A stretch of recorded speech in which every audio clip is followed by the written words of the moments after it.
Blonsky, the Communications Director here at Heritage Auctions, and you are just in time for yet another discussion about the state of the sports collectibles market. And who better to discuss it with us than the three men on my left? Chris Ivy, the founder and president of Heritage Sports, Executive Vice President, Derek Grady, and the production manager in sports and an auctioneer at Heritage, Mike Provenzale. Gentlemen, welcome. Thank you. Glad to be here. How are you? Yes. You suggested otherwise in that tone of voice. We're not busy at all. There's not an auction, Derek, Yeah, look, I appreciate you guys taking time away. The auction begins tomorrow, goes through Sunday, big closing tomorrow. We'll get to all that in just a bit. If you have a question for these guys, and now's the time to ask it because you don't obviously often get a chance to do so, feel free to drop it in here or email tommyn@ha.com. If you do not want us to know who you are, and why would you? Gentlemen, I assume you're incredibly excited about tomorrow night. How many items are in the Saturday night closing for tomorrow? I think we've got 138 in session one closing. So about 1,000 then on Sunday. Yeah, there's a good amount on Sunday night. Really spaced it out. Look, I've already heard from, and I've probably seen more PR, more media attention given to this auction for any number of reasons. There's obviously the Jackie Robinson material and the Michael Jordan ticket. And I want to get there first because, look, we've discussed many times in doing these discussions about cards, about memorabilia, about where are they going, where have they gone, why are they doing what they're doing. But tickets really seems to be the thing that has grabbed people's attention and imagination. The Michael Jordan debut ticket for the game against the Washington Bullets is already, even before the auction closes at 10 p.m. tomorrow and goes into extended, is already the world record holder for the most expensive sports event ticket sold at auction, which does not surprise you, I assume, right?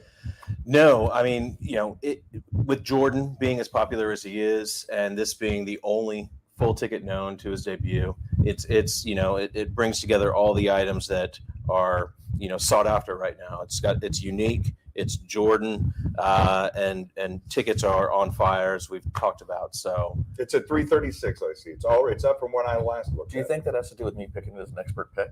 There you go. That's it. Absolutely. That's how you take the temperature of the market. Right? Yeah, if I take it as an And expert it's got a pick. great story behind it. With the consignor saw the sale of the stub a few months back, and he remembered he was at the game. He couldn't find anyone to go with him. So anything that has a great story behind it that isn't just an item is always going to get a lot of publicity too. Never has been going solo to a basketball game ever been so profitable 38 years after the fact. Yeah. It is fairly remarkable. But I look, I mean, the stub for this game previously sold for $264. It's already up to $336 with the buyer's premium. And I assume it's going to go much, much higher. In the same auction is obviously the stub for Jackie Robinson's debut at Ebbets Field, his professional debut. These two tickets alone are significant.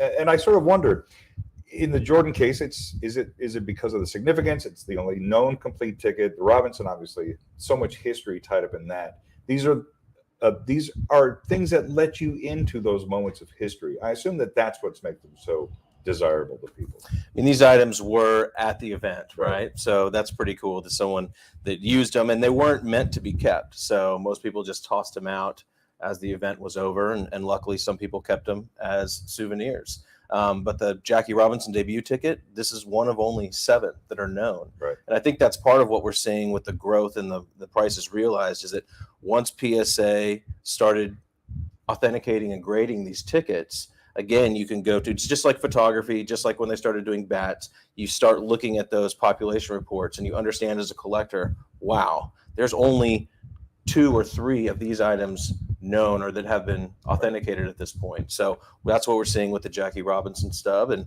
obviously with the Jordan full ticket. When did you start seeing these take off? Was there a ticket? Was there a moment where it was like, oh, wait a minute, tickets are going to be the next thing that people really aspire to collect?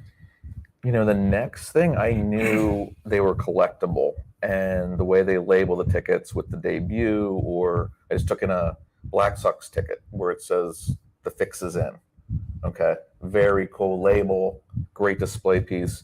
I didn't know how rare these were until, like Chris said, they started keeping the pop report. Right. And then when you see there's only 7 known to this historic event with Jackie Robinson, my God, that makes it super valuable. obviously I feel like an idiot because I wasn't at the ground floor on this, and I'm at all these shows with tickets, and I'm not even thinking that these values. I had a Jordan stub, and I sold it too cheap. Now I see where everything's. Wait till this full ticket sells and what the stubs are going to go for, and we have a stub in our auction. It's really. I think they're cool, and obviously the collecting community loves them for a variety of reasons. And it straddles both sides of the memorabilia and the cards, because it is memorabilia. It was there in the stadium, especially with the stubs, but then it's also has the quantifiable data that people like on the card side, that you know how many they are, where it stands. And with so many new people coming into the industry, that's something that appeals to them when they're new. It's a lot easier to understand pop reports and things like that than memorabilia can sometimes be a little more gray as far as what it's worth. When the Jackie Robinson debut ticket first started, those have always been sought after, and they've always gotten a decent price compared to other tickets.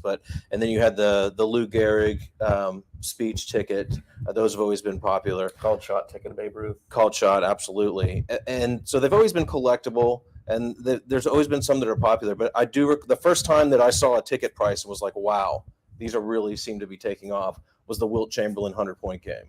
Really? Ticket. Yeah.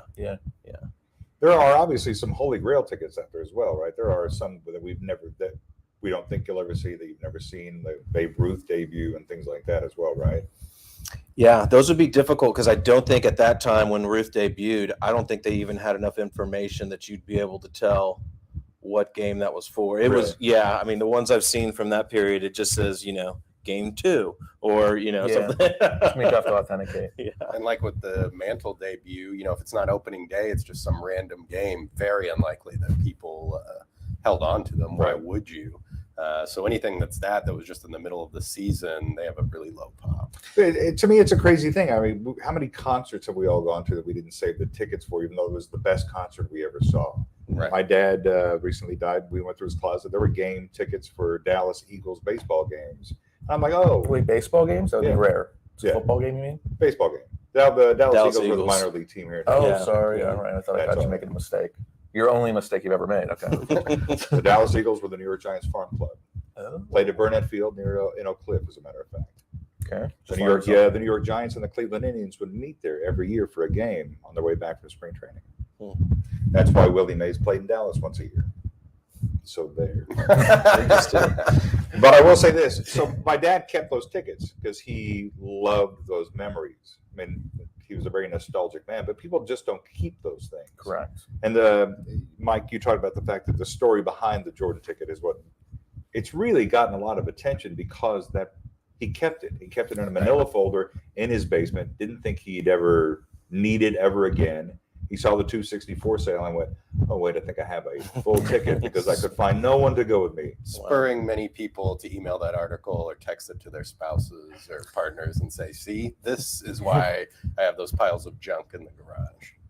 Has the interest in that ticket and the attention given those 2 tickets in this auction, I assume people have brought in or have called you and emailed you about every ticket they've ever kept to every game they've ever attended? I've gotten 10 emails this morning about just random Michael Jordan ticket games, what they're worth.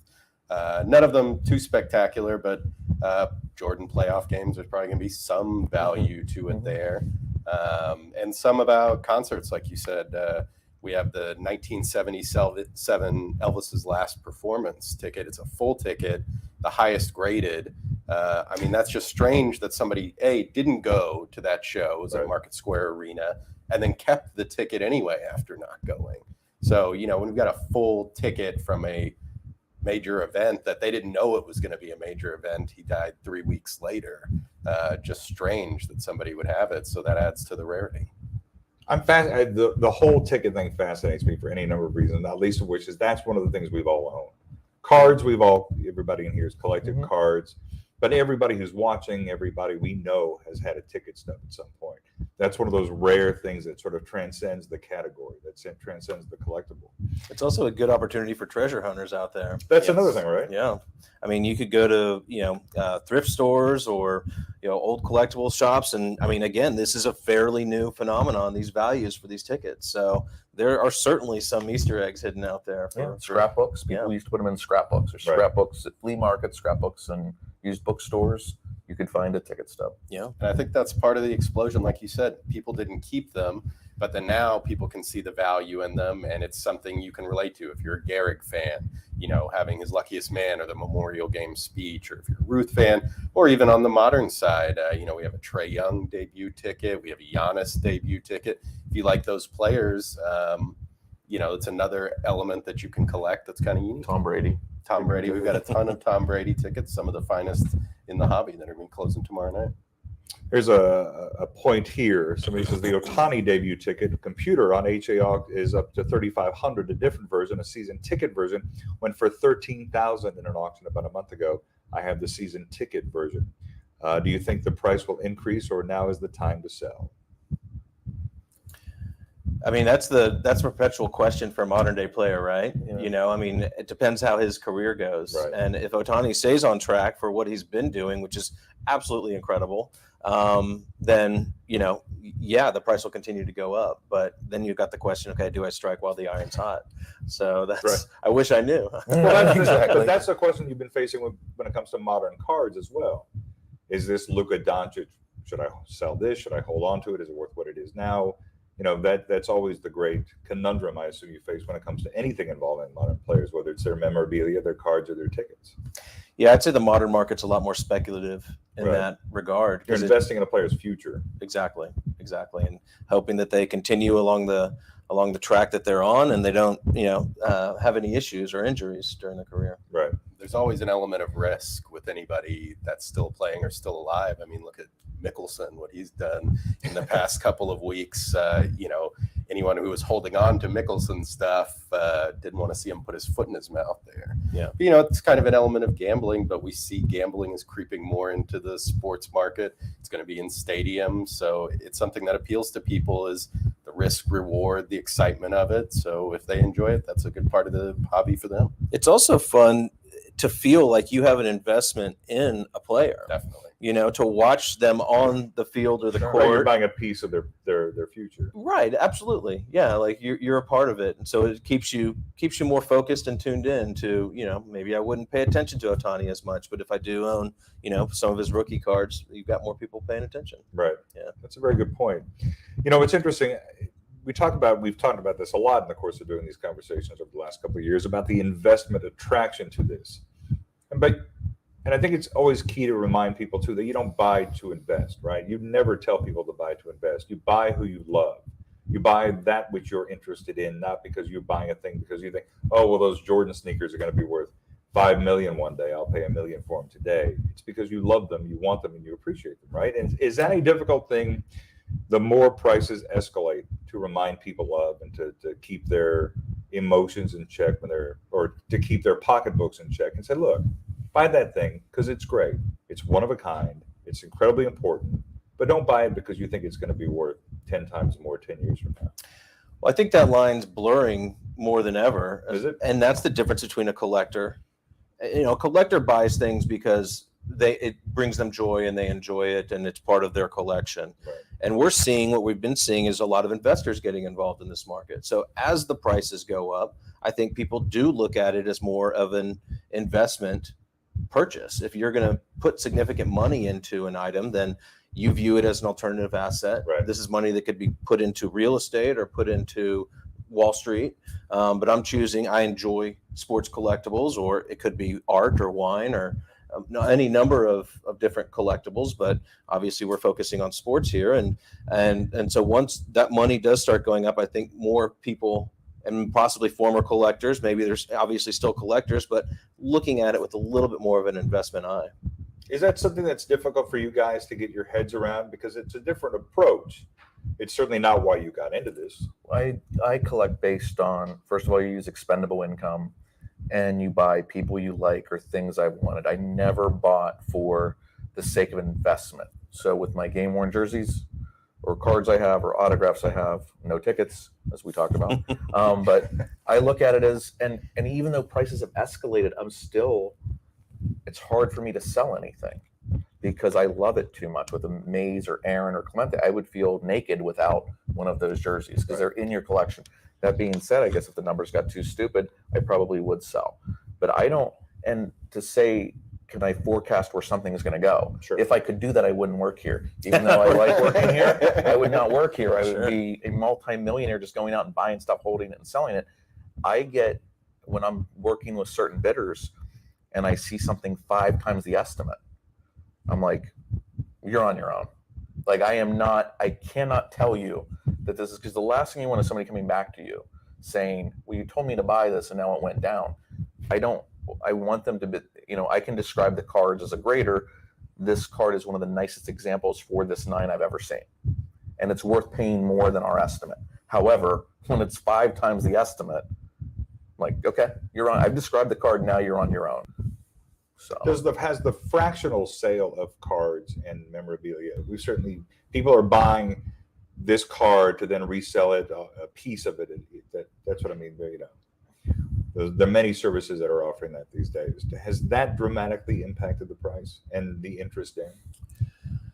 I think it's tough to say if it's impacted the price. Yeah. I mean, I think it's an interesting avenue for people to maybe participate and invest in a piece that they wouldn't normally be able to Right. own. That's definitely looking at through an investor mind. I don't Right, think yeah. anyone participating in that's a collector, because I know, Because you don't own it. right, you don't can't own it, you display it, don't you physically can't have hold it, you can't display it, even all one those things. 20,000th of it. Right. That doesn't do anything for me. And I don't think they've sold enough stuff yet to where it's impacted. We have auctions every couple months setting world record prices. And I don't think the fractionalization, I think it's a neat idea. Sure, some people like it, some people don't. Most of our clients want to own the piece. Yeah. By the way, they can't even wait to get it. We're getting emails as soon as they pay. Wire the next morning. It's like, send out my item. I have to get it.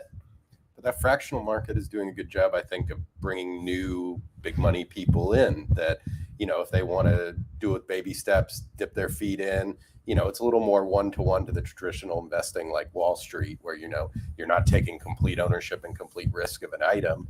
You can take a little piece of it, a little risk, and make a little profit and kind of get a taste of what it's like being in the collecting community. But it's weird. It's so antithetical to my sense of collecting. I mean, It's investing. I don't want to own a page of a comic book. I want to own the comic book. It's just a weird idea to me. Depends on the page. Yeah. Uh, No, it doesn't. Tommy, I know there was a couple of questions you had up there that I didn't mean to. Jay Holmes asked, what would be your cutoff for estimated value of baseball cards to have them graded? Well, that depends on the years. Yeah. It depends on what it is. We have a different standard for where you're going to go. Well, now also keep in mind the grading prices are higher than ever. Right. The companies are busier than ever. The least price you can pay, it's still taking months to get that back. But I personally, if the common services are $40 from these grading companies, or even $30, you're going to want to grade, unless you're a true collector that wants to grade that Dwight Gooden card when he was hot and it's worth $10. You're already losing money once you submit it. I'm always amazed by the number of cards I can buy on eBay that are $4 that have been graded at PSA. It's like, Yeah. Didn't it cost you 10, 20, 30, 40 to get it graded? They had $7 services I at know. one point, and that may never come back again. Yeah. I don't know that we'll see a $10 service again. So that has definitely changed the way people are getting cards graded. So I would right now only grade cards we don't grade everything for our clients. It's something we offer as a service to handle it for them. And we have, areas to where we used to grade commons that were 9s and 10s. Now you can't take the shot that even if I think it's a 10 as a professional grader, if they don't put a 10 on it, I just wasted our client's money. So I can't take a shot. But we describe our sets accurately, very well, and we'll say in here there's cards to get graded, and also the percentage of near mint to mint cards. We grade as graders the balance of the sets. I right now, to answer that question, grade your star cards, grade cards that are worth more than $100 raw. Don't be grading things that are $20, hoping you get a 10. Okay, it's just you could be disappointed. Most people overgrade their cards. We see it every day, where people think their cards are nicer than they are. Sure. Everybody does. When I had coins, Are they overgrading or are they overhoping? well, technically both. Yes, everybody sees that price. I had a person on a Namath rookie because he bought it with his dad in the 80s. So that means it must be near mint to mint because I bought it in the 80s. I looked at the card. I was like, okay, it's off center both ways. It's nice, but it's off center. It's a 5. but I bought it in the 80s. Okay, well, you could have bought a 2 in the 80s, you could have bought a 9 in the 80s, you bought a 5. But he's telling they're only looking at that high price. Right. Okay, that's based on PSA 8s and 9s and 8.5s. Base your, try and base your card. It's hard. When I was a kid, I took that grading terminology in the front of the Beckett guide, literally. The cards are priced in near mint. Then there's a percentage is X, percentage of that is VG. I took that literally. Most people see the big number. It's like, it's common. Do you find that, well, here, all right, so this is, and again, they're here to answer your questions. I have a bunch, but I'm going to take yours over mine. So here's from Kevin. What modern cards, Tom, you can put that back up. What modern cards do you consider future grails? Also, do you see any grading services eventually being regarded as highly as PSA and BGS? Should I answering that? Okay, so I'll answer that. Well, I mean, look, I want everybody to answer, but I do. Oh. I think there's an interesting modern card question here. Obviously, was it the Kobe card that sold for $2 million a couple of days ago? Not a rookie. The PMGs. Yeah, they're going back, and that has become a very, very sought after issue. The precious metal gems. Okay, we've sold some of those as well. Now commons are selling for a ton of money because they're limited to 100 cards, right? 200 cards, 100 cards, and would you say since the pandemic we're 3x the amount of collectors collecting, 4x, 2x? What would you say? I'd say 3x sounds about right. I would too. Yeah. And how about the social media inquiries? I mean, everything. There's so many more people collecting, people with money collecting. There's only so many of these limited edition cards. So when you talk about what cards are going to be the holy grail, rookie patch autographs, limited number of those rookie tickets you see on Brady. There's 100 of them. Okay. There's 100, the LeBrons, the rookie tickets. There's only so many. There's not going to be more. And that's why when you get a regular issue where they don't tell you how many they make, or prisms, a Zion, well, I guess Zion's not doing great right now, but his prism card, or Trae Young, there's a ton of regular prisms. But then when you get those specially numbered autographs, and think about this too, like Joe Burrow, a card just sold for $500,000. It's a 1-of-1. Right. There might be 50 different 1-of-1s now. It's kind of gimmicky, but the best 1-of-1 is the most expensive. He hasn't won a Super Bowl yet. He's had a great year. I think he's going to be a future great player, but the numbers are already like the guy's won 3 Super Bowls. Right. But see, that's the thing. The Doncic card's the same way, the one that sold last year. He hasn't won a championship. He hasn't won a championship. He's barely gotten in the playoffs. I mean, I sort of wonder, and that's the thing, right? That's why I think, I happen to know somebody who used to live in my house who loved modern cards, and then he went to vintage cards because he said, I don't want to invest in a player's potential when I know that it's better to buy a guy who's a Hall of Famer. Thank God we're seeing that. Yeah. We are seeing some of these guys, whether they took a hit or whether they said, let me diversify, because you're seeing Babe Ruth, Ty Cobbs, all rookie Hall of Famers, all these guys, even in 1s and 2s, have tripled. Not just 8s and 9s. You know what I mean? Yep. It's like, it is crazy how much, even low grade examples, Mantle rookies in 1s. They used to be $5,000. Now they're over 10 in a 1. Well, the Mantle in 8. And Tom, you can bring that up. That's already $1 million card. That wasn't $1 million card a couple of years ago, was it? It was $500,000. It was a big deal when I got twice. It's twice as much. Yeah. Yep. Absolutely. But that's because, and we've talked about this before, about if a 10 goes here, then everything that it drags everything up with it. And also, as people have always argued this. Here it is, 900,000 with the bid. Okay, so I've always argued this because we would talk at shows for 10 years, 5 years, 7 years, whatever the number is. We've been doing shows ever since I got here, and we're doing all the major shows. You would see the same people, a handful new sprinkled in. Now I go to the Philly convention, and it is wall to wall the whole way through Sunday, and you can't throw a bowling ball down the aisle anymore. On Sundays, you used to be able to do that before. No, but you could make the argument. You could do your fantasy football draft. You could do your drafts on Sunday because nobody comes. Now I've been to shows where it is packed. Yeah. This Dallas card show, people are flying in from all over the country to come to this show. Every major show we do now is literally people are flying in. It is more packed than I've ever seen it. Hard to move around, and that's great. So the more people that get in, keep in mind the pop reports. The graders are tighter than ever right now. Okay. I don't know when the last 52 Mantle 8 has been graded by PSA. I think the pop report's still the same. Yeah. Okay, for the last couple of years. So you get more people in, and there's only 50 or 35 or whatever the numbers, I don't know it off the top of my head, I should, but I don't, you can look it up.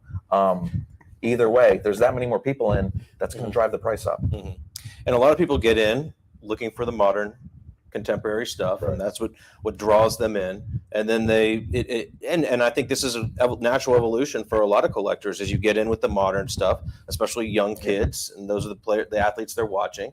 And then you start learning about the history, and you start looking at the prices, and you learn who, George Mikan was, and Babe Ruth, and Jackie Robinson, and all those things. And it starts, kind of going from there. And I thought the second part of that question is good. Which grading company, can anyone ever, get to where PSA is? And Beckett there also had Beckett. PSA and Beckett, which are both, outstanding firms. They've been, PSA was at the forefront starting in 1991, grading cards. That's one of the reasons we're seeing what we're seeing now is the population reports from PSA. I mean, this is 30 years of grading has accumulated, and now we know that there's 32 52 tops Manels in 8, and 6 examples in 9, and 3 examples in 10. Right. And there's very low odds that another one is going to cross one of those thresholds, especially 9 or 10 in that grade. But so that's really the advantage that the PSA has, and Beckett, to that matter, is the amount of product that they've graded, and then the great data that they provide as far as population reports. But I'd also never say never. You don't know. I mean, SGC's gone from 20 employees to 150 employees in the last couple of years. Mostly known for vintage, but they're getting a lion's share of the modern now as well. I always said when I became, and Chris was actually a grader too, which is, God, that was a long time. That was a while ago. Not the head grader. No, he wasn't the head grader, but at the same time, now I work for him. I mean, this is where I've ended up in life. But no, honestly, this is not therapy. Oh, it's not? Wait, we're all sitting here comfortable. Okay, but, safe space. But so I've always said at the beginning, buy the card, not the holder. We're here to answer questions. Not every 9 is graded alike. There's nicer 9s, there's nicer 8s, there's nicer 7s. That's what we're here for, to ask those questions so you're not unhappy, because grading standards have changed early on. Graders were a little bit, I don't want to say, easier compared to they are today. Today, they're hesitant to put a big number on a card. Okay. Why? I'd love to know, because I feel like I could still pull the trigger. I'm not auditioning for a grading position. I'm just saying Got a lot going on in this talk today. Yeah, no, I do. It's therapy. No, because when I take in a consignor's card, because we get so many fresh collections, and Lee and I are processing them, and we see a Koufax that should 9, and we're already like, not today, it's not going to 9. You're going to get an 8 or an 8.5, because the graders hold back. I think it's because of social media. I think it's because, when they make a mistake, it goes instantly on the message boards. So I think they're hesitant to pull the trigger. Why has there not been more Jordan 10s graded? When more Jordan 10s, there's been a few Jordan 10s graded by PSA. They had equally amounts submitted after the pandemic as they had before the pandemic. They had 320 before the pandemic. How can you only have a couple more when people are opening boxes and packs and sending them in? It's a fact. It's tighter, it's harder, and there's 9s out there that are just as nice as some of the 10s. But again, this is what we do. We have the scans, the images. We have some of the best images in the business. We're here to describe the cards to our clients, so they will always buy from an expert's, not just that it's graded, that we will describe it to them and let them know. Did PSA's backlog open the door, obviously, for other companies to come in? Absolutely. Yeah. When they raised their price to over $100 to submit a card, and Beckett shut their doors, the other company, CSG, was a startup. They're doing well. So to say, I look at it like this. Everybody thought forever that Sears was going to be the #1 retailer until Walmart came. So for 80 years, here's Sears and their Christmas catalog, and then Walmart came, right, and blew them out of the water. Now Sears isn't even existent. I'm not making the argument that will ever happen to PSA, but I just don't ever say never. That they do a good job. They're huge. They're opening on the East Coast. They're still the standard. Right. They have the Wagner cards. They have the big cards. They're the standard. But that said, it's about, you have your eye to trust more than any of them, right? So if I look at any of these grading companies and go, well, that should be 8, that should be a 10, that should be a 7. The fact of the matter is that Mantle 8 that we're selling this weekend is beautiful. I mean, I don't know. This is a nice, yes. It's a beautiful 8. It really is. It's packed fresh. It is not dead center, but it is easily in the realm of an 8, and it's packed fresh. Right. Okay. what we have found is 52 mantles, if it's a 3 that's dead centered, it could sell for double a 3 that isn't. People put such a heavy, I'm more than satisfied with this mantle for me in my collection. Right. Some people only buy one if it's dead centered. If it's dead centered, it may be $500,000 more, though also, so it's still near mint to mint easily. That being said, everybody has their own way they collect. And that's why there's different grades within the grade. Thank God they didn't split it into 8.2, 8.4, 8.5, because they could. Sure. They haven't. Comics do that. Yeah. Oh, yeah, they do. I don't collect comics. I don't even know. I've never read a comic. Because you're a real man. Yeah. I Hopefully collect Jim's comics. not watching this. Wolonsky's done. Okay. Well, you should see my comic collection. It's a have comment about me, not about anybody else. Okay. Tommy, I think you had a question up there. Again, Doug Liebman asks, what are your thoughts, and Mike, this is really for you. What are your thoughts on NFT values? I knew that was going to be Now, You're the NFT guy. So it's been an interesting year and a half in that market. And, it's still kind of the Wild West. There are some things and some issues that have, good standing value. But of course, there's a lot of people who are in it for a money grab to put out there anything to see what they can get for it. And like we talked about earlier, there's a lot of speculation. So early on last year, especially, there was a lot of people jumping on, throwing huge money at stuff that they weren't real sure at. But I do think the NFT and the digital market, there is a space for it. It is here to stay. It may take a little longer for it to get regulated. Like when you look at cards and pop reports and things like that, people who are new and coming in, they can feel secure investing in something. There's a long-standing history. NFTs doesn't have that yet.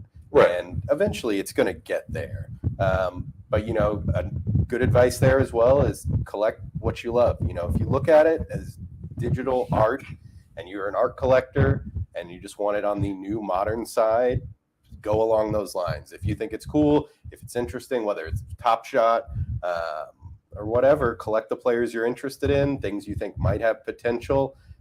Don't believe all the hype on everything. There's some great well-funded hype machines as far as NFTs and the digital space out there that, you can't believe everything you read. But if you find something you love and you're interested in, buy it if it's within your budget or in your means, and you can feel secure in that investment. I think there is going to be, 10, 15 years down the road, things that are coming out now that we're at the bedrock and entry level of the NFT market.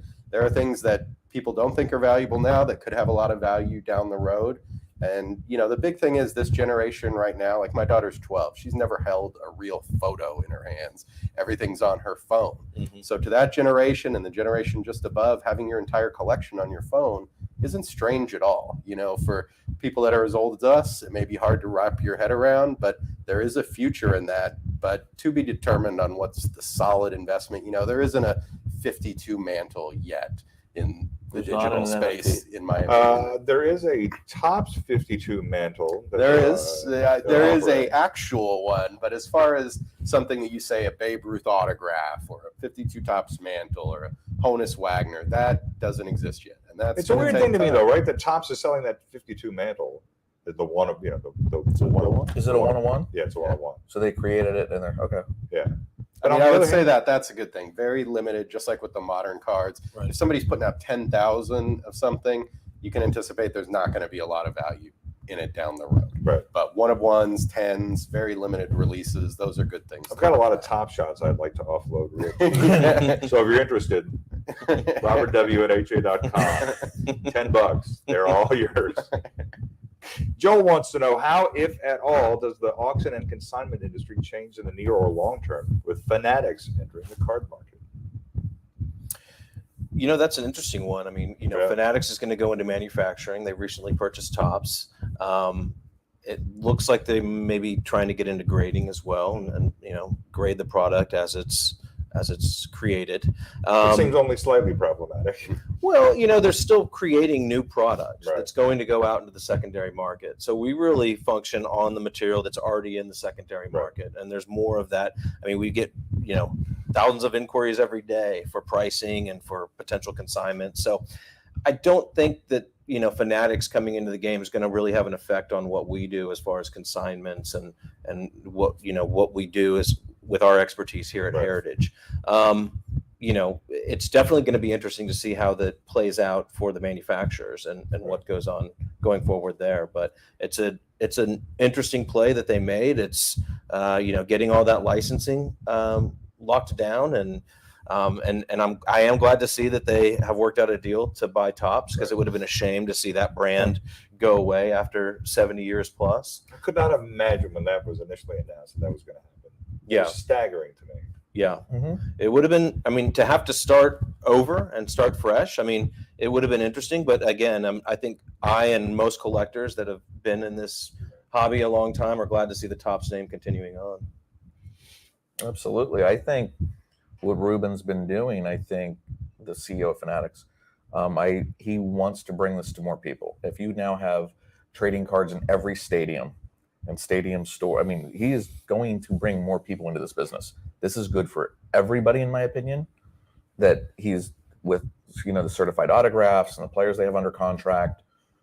Everybody's going to have a chance to meet their favorite athlete at a show or a signed item. I think you're going to be able to buy packs in more places. And I think it's going to create a bigger hobby.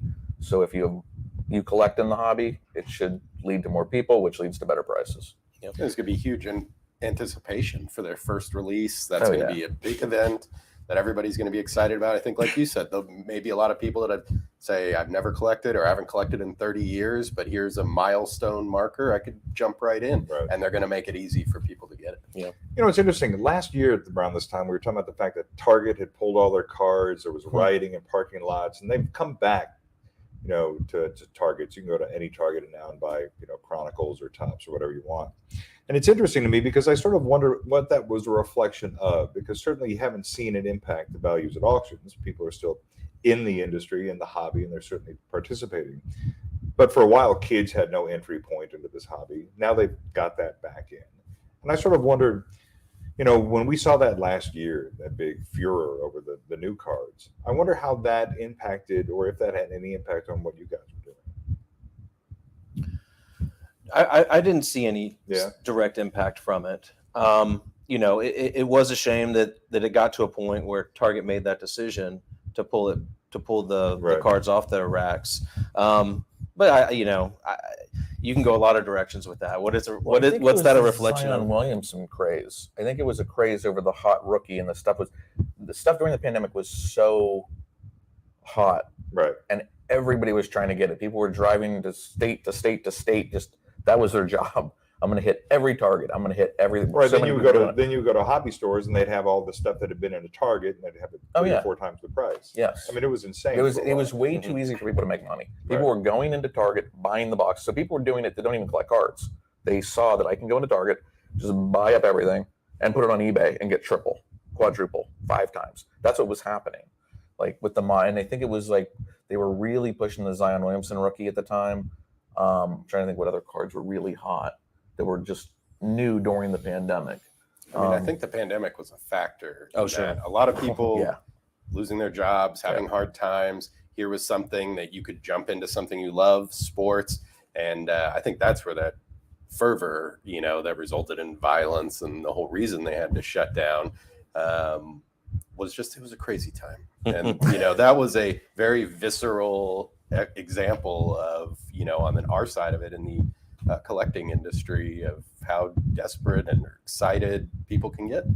See, that I guess that's kind of what I'm trying to get at, which is now that we've sort of seen that fervor settle into something a little bit more understandable and sustainable, what that has meant, what you guys have seen, because certainly that mantle is at 900,000. It's not a card that would have sold for that a couple of years ago, but it's a beautiful card. It certainly deserves the value. So I sort of wonder what the reflection of what you've learned from the last 2 years and what you've seen as it sort of has begun to, I don't want to level out. People kept asking you, when's the bubble going to burst? You kept saying, well, who knows? Who can predict such things? And I don't think you saw the bubble burst as much as you saw the sort of fervor settle into a sort of something a bit more comprehensible. What I typically, my response to that is that I don't think it's a bubble. No markets go up continually, Sure. right? There's always going to be corrections, and they're going to go up and down. And we've seen a great bull market here the last few years of prices just continually going up. Now, are there going to be corrections? Absolutely. And some parts of the market are going to correct more so than others. But it's interesting because it's not necessarily the whole market. It's about particular pieces of it. That Yes. Jordan, for the Jordan rookie, Mhm.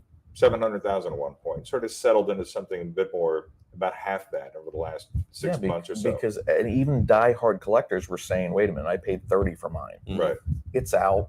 I'll buy a really nice 9 Mhm. for 20 grand. Mhm. right, The 10's out the door. I'm going to take 300-400 grand off the table because once that hit that number, right, we were having one every auction, sometimes 2. right. Other auction companies were having them. People were putting them on eBay. Then that supply dries up a little bit. PSA hasn't graded that many more, Mhm. if any.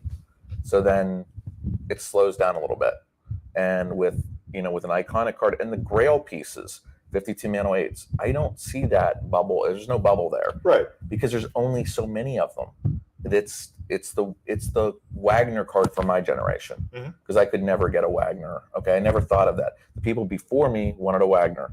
My generation wants the 52 Mano.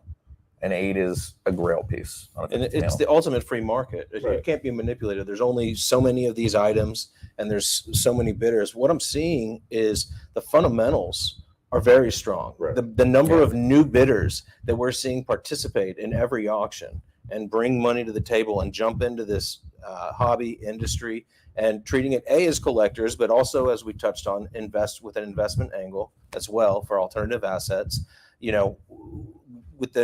We're in a good spot as a hobby, as an industry. The amount of people that have gotten in, and I think, and I've talked about this previously as well, is I think the 52 Tops mantle hitting 500,000, hitting that threshold about 6-7 years ago now. Yeah, I think that was a game changer for the industry as a whole. I agree. People started paying attention, and since that time, there's been dozens of items that have gone over that level and then have gone over the $1 million level. And so we're seeing people treat sports collectibles now like some more mature collectibles markets, like Right. rare coins, like fine art, and those type of things as far as alternative assets are concerned. And as more iconic pieces come in, the Gretzky rookie, for instance, as it begins to sell and get attention, people sort of begin to understand and better comprehend sort of why these things are as valuable as they are.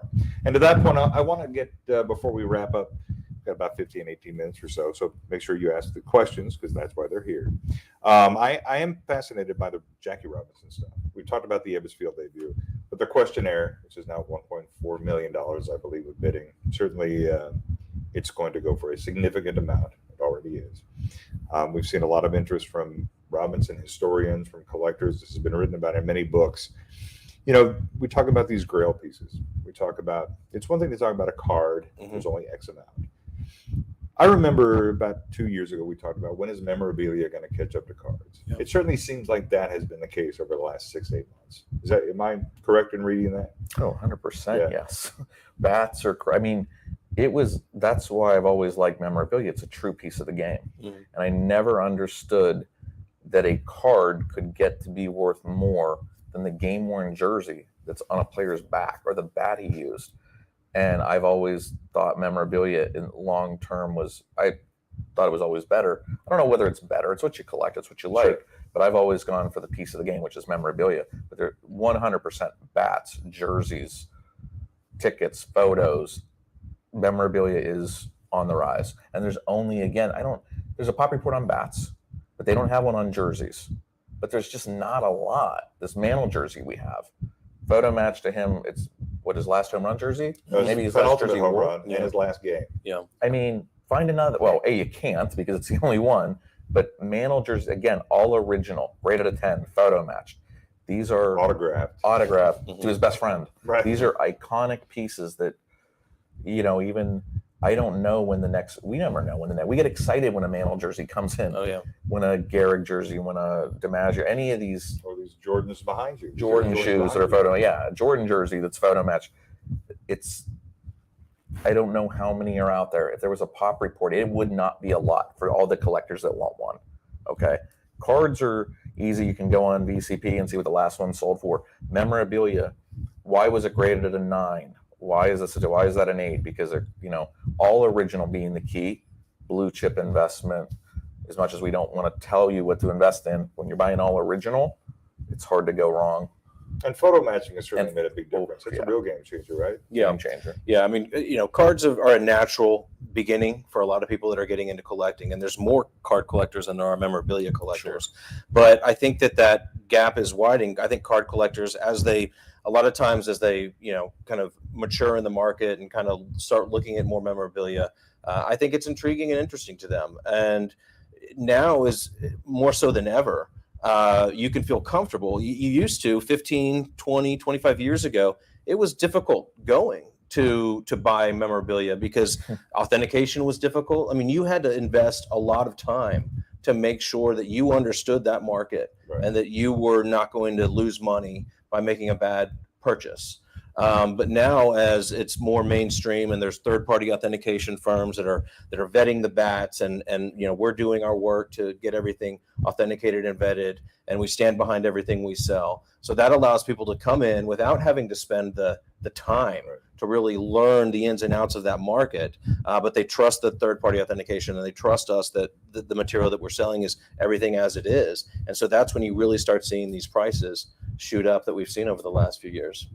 And on the modern side, the leagues have done a great job self-authenticating Mhm. jerseys. Yes, they might wear a different jersey every game, and there's a lot more out there, but that's created an area where people can afford to collect who they're watching. Like we have a Jason Tatum rookie jersey in there tonight. NBA authentication, it's good. Mhm. You don't have to spend 5 figures to get a jersey from a player you watched that season. So it's created a nice little area for people, at the lower end that can't afford a Mantle jersey, but they want to collect who they watch. We have a Dirk jersey from his MVP season, photo matched to 14 games. I mean, that's an incredible piece right there that, isn't going to get an astronomical sum. It's going to get a very nice number. But, if you love Dirk, like all of us here in Dallas do, that's an outstanding piece from someone that you probably watched some of those games or were at those games. And you talked about photo matching, touched on that. I mean, that is the ultimate authentication level at this point. We're seeing items that, it can have the provenance and it can have all the specs that we know that this item's authentic. But once it can be photographically matched on a player's back or a bat in a player's hands, that goes to a completely different level. It's a multiplier.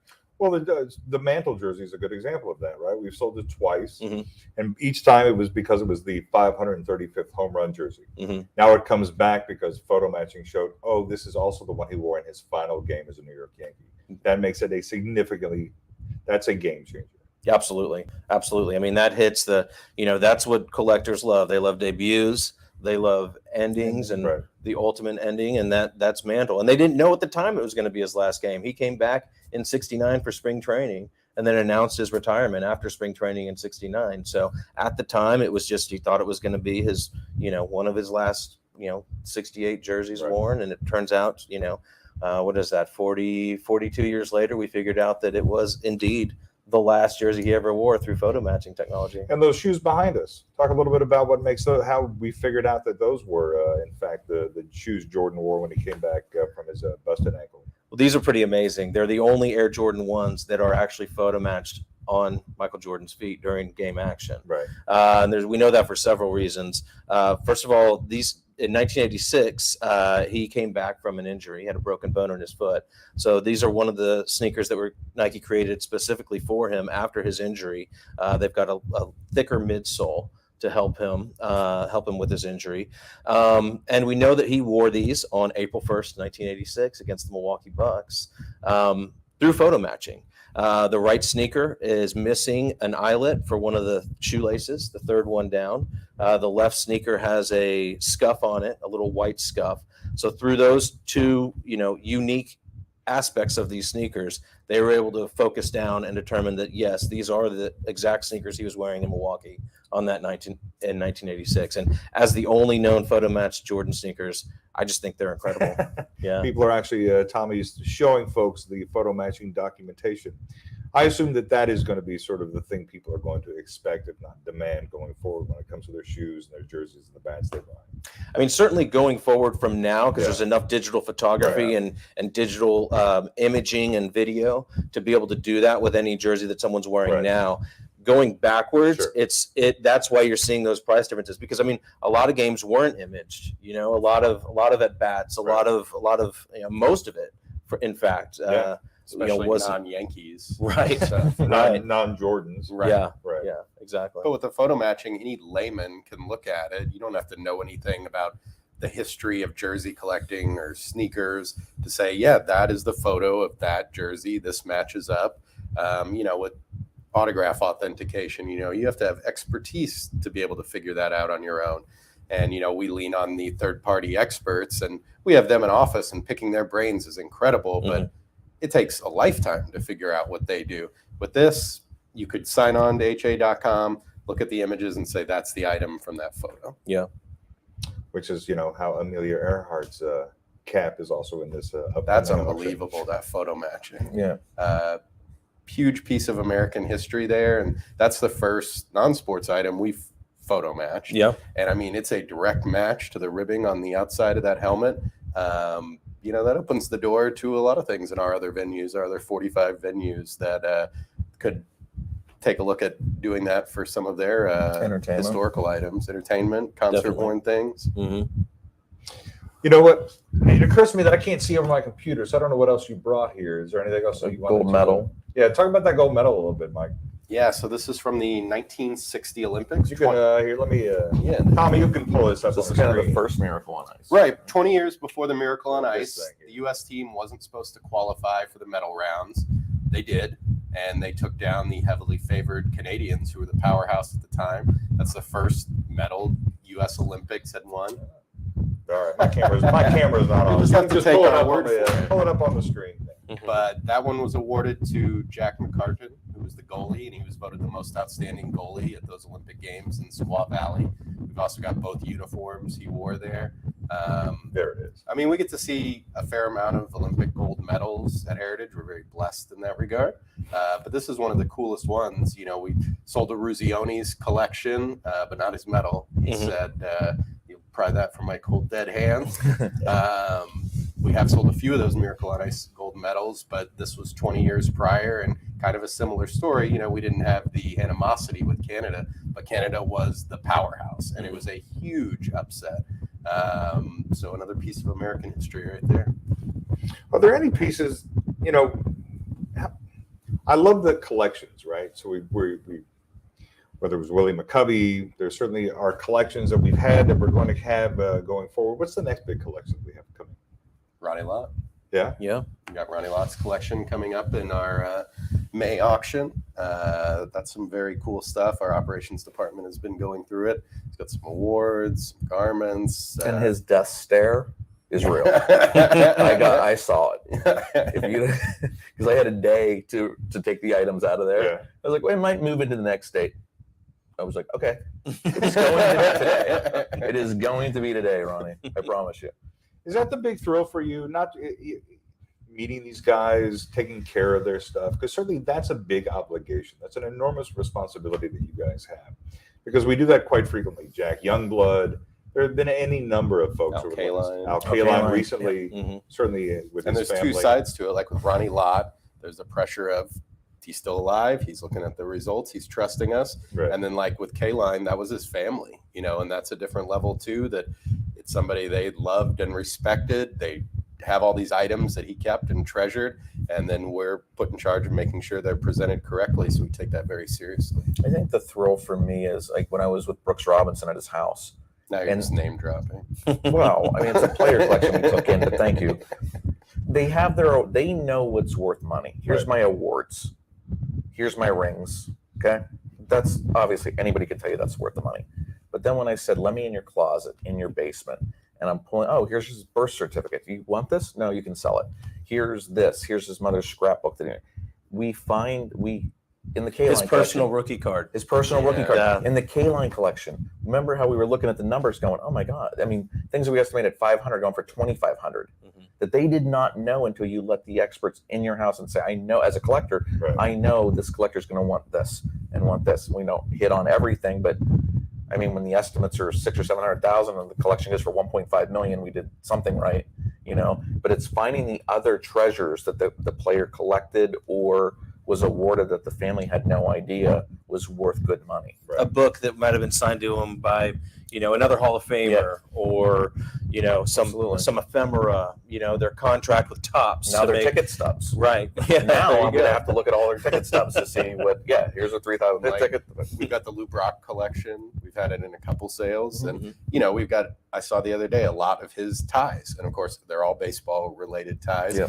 Those aren't going to go for crazy money. But when you talk about these beloved athletes, they have so many fans, and those fans would love to own something they've owned, whatever it is. Yeah. Like if you're a Lou Brock fan, how cool would it be to buy his ties and you can wear it to work or wherever you're going to go? It's those little tiny items sometimes that are the most interesting. Before we wrap it up, I do want to talk about something else that's sitting behind us. And I'm we were talking about, often we talk about the fact that in some of our auctions, all right, I don't necessarily, how many people are going to remember an actor who hasn't been in a film in 80, 90 years? How much is that thing going to be worth eventually? And, Mike, you want us to talk about what's behind us, the cup that's behind us? Yeah, so that is the earliest trophy made for professional basketball for 1898. So it was the National Basketball League at People the can time. see it up here. Yeah, so that is a true relic right there. I mean, predates the NBA by decades, and the league was mostly focused in Philadelphia. There was a very wealthy man, a philanthropist there, who was very into it. He died before the league started, but his family used the endowment to make that trophy, which was given out for 6 years, and it comes to us from the family of one of the best players from the league, Dope Gowdy. Mhm. And It says won by Trenton, New York, Bristol, Camden, teams that and of course, records from that era are spotty, but he was on the last team that won it, so we Right. think that's how he ended up with the trophy. And it's been in the family ever since. And man, when we brought that in, that's one of those items that just, we see a lot of amazing pieces of history, but everybody's oohing and ahhing. It's a one of one. See, that's what I wanted to ask you about, because certainly we talked about memorabilia catching up to the cards, but I also wonder if, in this auction, there are so many things that I'd never heard of, never seen. The Plows candy cards, which are obviously, Yes. very, amazing. very, Yeah. very, very rare. This particular piece, I sort of wonder, as people come to the hobby, as it's more and more now than ever before, if their interests have expanded, if the offerings expand, or if, in fact, this has become a remarkable opportunity to educate people about the history of the sport that they love so deeply and profoundly. So I just sort of wonder, has there been a sea change in terms of their interests and the offerings that you've seen? I mean, as far as the interest goes, I mean, we're happy to work. I mean, this is one of the things I love. This trophy Yeah. back here. I mean, I'm a history major. I love learning through stories and through reading the incredible item descriptions that our catalogers put together. So, this 18, turn of the century National Basketball League trophy. I love it, and it's something that I don't know how well it's going to perform. It's one of those. I think our estimate for it was 50,000 plus. We'll see where it ends up after the auction tomorrow night. But I think a lot of people get into collecting through cards and through their favorite athletes that they're watching, contemporary athletes. But like I touched on earlier, a lot of those people start evolving and learning about, especially children, start learning about the history of these sports that they like. Right. And so that can take you down all different directions and ultimately collect what you like. And as a collector, I can assure you, when you see our catalog, even when you think you have enough jerseys, when you start on bats, then you move to something, I will talk myself into something. Mhm. Maybe not. I mean, God, even the Amelia. I mean, unfortunately, history was one of my majors as well. So here we are, Amelia Earhart. That's incredible. Yeah. I could talk myself into that. The reason I don't go to a toy show is because I could talk myself, or a car show. I could talk myself as having that gene. When I see a collector finish a set, a PSA graded set, they're not just done. They move on to another set, or they move on to some wax boxes photos, or when they're done with cards, they move on to something else. If you have that gene in you, it's hard just to stop. I get that. I bought something yesterday that I never would have imagined I would own in a million years for my Dallas collection. It's the thrill of the chase, What right? was it? It was a pewter cup from the early 1900s, full of, with Dallas buildings that have been long torn down. You know, just, Okay. it's a beautiful cup. It was $15-20. And that's the cool thing I about would the never own a memorabilia pewter cup. side is there's a million different varieties. You know, Yeah. we give people tours of our area. You know, it's like, here's the cards, and then here's the memorabilia, and there's artwork, there's trophies, there's rings, there's programs, there's pennants, there's knotters. You know, whatever you're into, you can find some aspect of it, or whatever team or player there is. There's a whole variety of items that could be applied to them. Right. Well, gentlemen, we've been here an hour. Won't keep you much longer. Why don't you tell folks how to get a hold of you? Chris, why don't we start with you? If they have something they want to consign, your email addresses are up here, but why don't you say them out loud? Yeah, sure. So everything we've talked about, obviously, go to ha.com, and there's more images, full item descriptions, all that good stuff. My email is very simple, chris@ha.com, CHRAS. So if anyone has any questions for me directly, feel free to contact me. Derek G@ha.com, DEREK letter G @ha.com. I'm Mike P at ha.com, or you can message me at any of our social media platforms. And you'll be sitting in this space tomorrow night, correct? We will. We have our closing show for the auction. Tony Geezy and I, it's always a lot of fun. It's going to start at Is it? 8 p.m. Central Time. It is it a always lot of fun. Yeah. I'll hold back the Geezy fans trying to get his autograph at Yeah. the door, and the chasers. Bear hugs are The hugs, abounding. yeah. We'll talk about some of the highlights, some of the cool stories, the collections, things that are moving up, things that need a little more attention. And I will say, you're talking about those Plows candy cards at 7 p.m. tomorrow. We're going to play the interview you did with the consignor Gary Simpson, which is a amazing story that he tells about. That was the best video I've ever done. Yeah, so that's from 7 to 8 Central Time, and then at 8 o'clock, Tony and I will take over. Dumb it down a little bit. Well, it seems inevitable. Well, thanks everybody for joining us. Thank you, gentlemen. As always, a real pleasure, and congratulations. And I look forward to tomorrow night. Absolutely. Thanks, y'all. Thank you. Thanks.